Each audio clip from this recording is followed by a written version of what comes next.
بسم اللہ الرحمن الرحیم۔ السلام علیکم۔ یہ پارٹ 1 ہے۔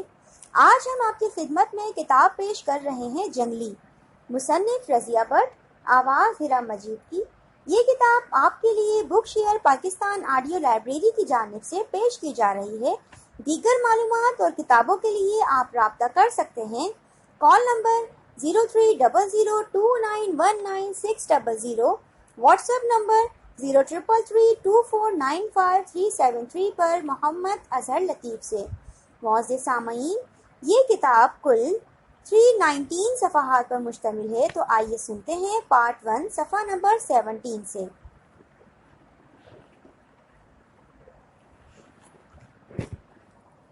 شبنم۔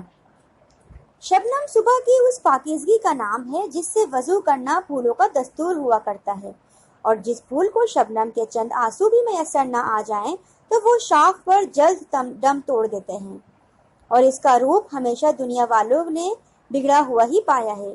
شاعروں نے شبنم کو بھی اپنے محبوب کی مانند بار بار تفریح کلمات سے یاد کیا اور تر و تازگی کا پیمانہ شبنم ہی کو قرار دیا۔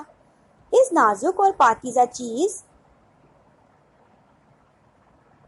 مصوری کے لیے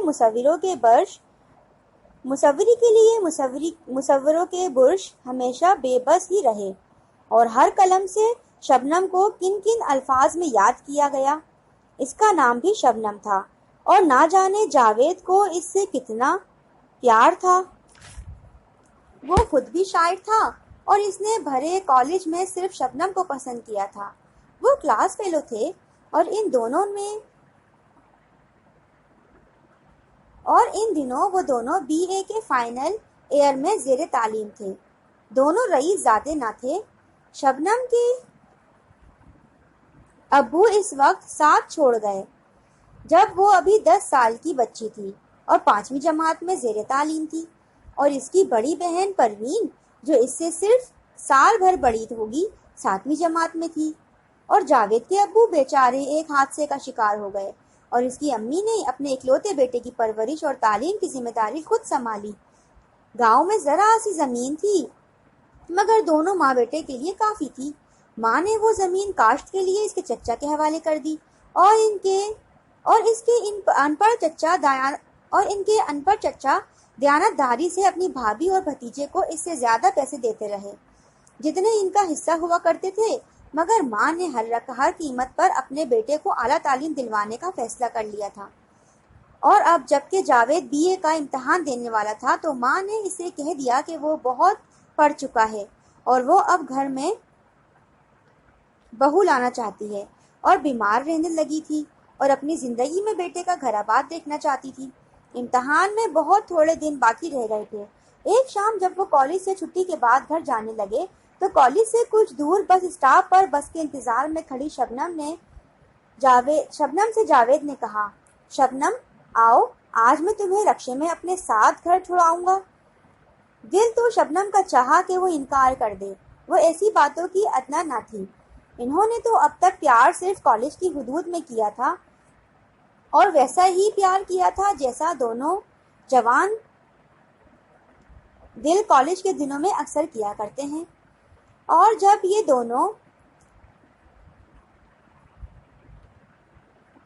یہ دن بیت جائیں تو پیار کا سلسلہ بھی ختم ہو جایا کرتا ہے، مگر نہ جانے آج کیوں اس نے انکار نہ ہو سکا، اور وہ چپ سی ہو رہی۔ اقرار کا اظہار ہی تو تھا۔ اور پھر جاوید نے رکشہ روک کر اس سے کہا، آؤ چلیں۔ وہ ارد گرد موجود لوگوں کو چوروں کی طرح دیکھتی ہوئی رکشے میں بیٹھ گئی، اور جاوید نے بھی راستے میں کوئی بات نہ کی۔ وہ رکشہ ڈرائیور کو اپنے پیار کا گواہ بنانے کے لیے بھی تیار نہ تھا۔ گھر کے قریب پہنچ کر گلی کے موڑ پر رکشہ جاوید نے رکوایا اور اسے فارغ کر کے شبنم سے کہا، آئندہ تم میرے ساتھ ہی ادھر آ جایا کرو۔ میں بھی قریب ہی ایک کرائے کے مکان میں اکیلا رہتا ہوں، اگر کوئی حرج بھی تو نہیں اس میں؟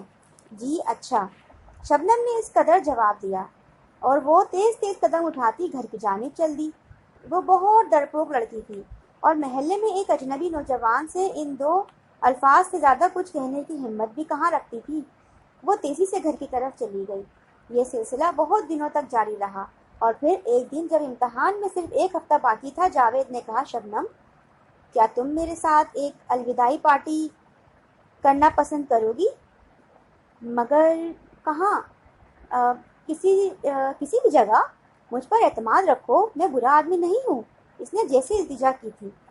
وہ کچھ سوچتی رہی، پھر بولی، مگر ہمیں اپنے گھر اور کالج سے اتنی دور جانا ہوگا جہاں کوئی ہماری پاک دامنی پر شک کرنے والا نہ مل سکے۔ جہاں تم پسند کرو وہاں جائیں گے۔ نہیں، یہ فیصلہ بھی آپ ہی کریں گے۔ اس نے جیسے جاوید کو اپنا مان لیا ہو۔ جاوید نے کہا، تو آؤ آج ہی۔ نہیں، کل۔ میں امی اور باجی سے کوئی بہانہ تو کر لوں۔ یوں ہی صحیح، مگر بدل نہ جانا اور نہ ہی اس وعدے کو بھول جانا۔ میں وعدہ بھولا نہیں کرتی اور نہ وعدہ خلافی بھی کیا کرتی ہوں، شبنم نے مسکرا کر جواب دیا۔ اور پھر دوسرے دن جاوید اور وہ ایک بڑے ہوٹل میں الوداعی پارٹی کھا رہے تھے۔ وہ ہوٹل کے ایک کیبن میں وہ تنہا تھے۔ جاوید کچھ کہنے کے لیے الفاظ توڑ رہا تھا اور شبنم کچھ سننے کے لیے بے چین تھی، مگر ابھی تک دونوں ہی نا امید تھے۔ پھر اس جمود کو جاوید نے توڑ دیا۔ آخر وہ لڑکا تھا اور پہل کرنا اس کا فرض تھا۔ اس نے کہا، شبنم، تم نے مجھ سے یہ تو پوچھا ہی نہیں کہ آخر کالج میں اتنی لڑکیاں اور بھی پڑھی تھی، میں نے تمہیں ہی کیوں پارٹی کے لیے منتخب کیا؟ بعض باتیں پوچھی نہیں سمجھی جاتی ہیں، شبنم نے بہت آہستہ جواب دیا، یوں جیسے اس کا یہ جواب ابھی ممکن نہ ہو۔ پھر جاوید مسکرایا اور اس نے بہت کچھ جان کر کہا، تم عقل مند بھی ہو اور زندہ دل بھی، اور یقین کرو شبنم،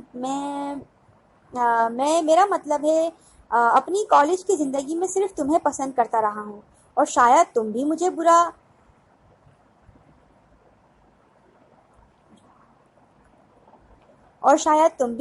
لڑکا خیال نہیں کرتی۔ اور اب جبکہ ہم کچھ دنوں بعد ایک دوسرے سے جدا ہونے والے ہیں، کیوں نہ کچھ فیصلے کر لیں؟ فیصلے؟ کیسے فیصلے کر لیں؟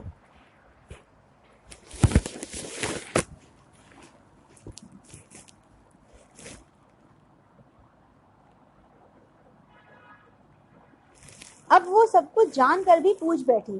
اس کا دل تیزی سے دھڑک رہا تھا اور بے چینی سی ہو گئی تھی۔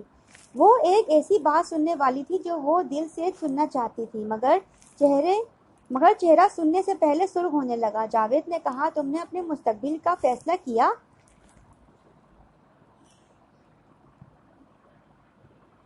میں سروس کروں گی۔ اب تک میری باجی نے سب کچھ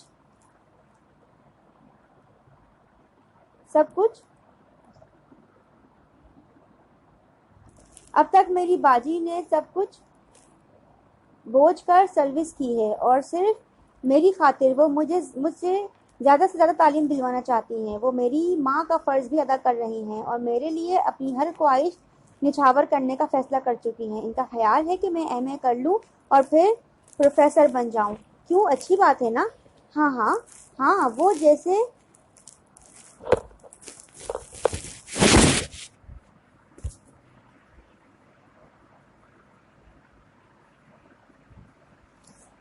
کلبلا سا گیا، مگر میں بی اے کے بعد تعلیم جاری نہ رکھ سکوں گا۔ میری ماں نے حکم دے دیا ہے کہ میں بی اے کے بعد شادی کر لوں اور پھر ملازمت بھی حاصل کر لوں۔ اب مجھے ایسا ہی کرنا ہوگا۔ تو کر لو شادی، اس کے دھڑکتے دل سے کہا۔ وہ تو مدتوں سے جاوید کے نام کے ساتھ اپنا نام سجا دینا چاہتی تھی، اور مشرق کی کوئی لڑکی اپنے محبوب کو خود شادی کا پیغام نہیں دیا کرتی۔ آخر اس نے کہہ ہی دیا، صرف تمہاری ماں نے کوئی لڑکی پسند کی؟ ضرور تمہاری ماں نے کوئی لڑکی پسند کی ہوگی۔ ابھی نہیں، وہ بولا۔ مگر کیوں؟ وہ تو کچھ اور ہی سننا چاہتی تھی، مگر بات طویل ہو گئی تھی۔ یہ ان کی مرضی ہے، مگر شبنم، میں نے ایک لڑکی ضرور پسند کی ہے۔ وہ مجھے اچھی لگتی ہے، وہ میری روح ہے اور میرا پیار ہے، اور میں اس سے مدتوں سے والہانہ پیار کرتا ہوں۔ اگر مجھے خدا خدائی دے اور اس لڑکی کو بھول جانے کا حکم دے تو میں ایسا نہیں کر سکتا۔ وہ میری روح ہے، میری زندگی ہے، میرے سپنے ہیں جنہیں میں حقیقت کا روپ دینا چاہتا ہوں، مگر میں نے اب تک اس سے اپنے پیار کا اظہار نہیں کیا۔ میں ڈرتا ہوں شبنم کہ کہیں وہ مجھے غلط نہ سمجھ لے، مگر میں اسے چاہتا رہوں گا۔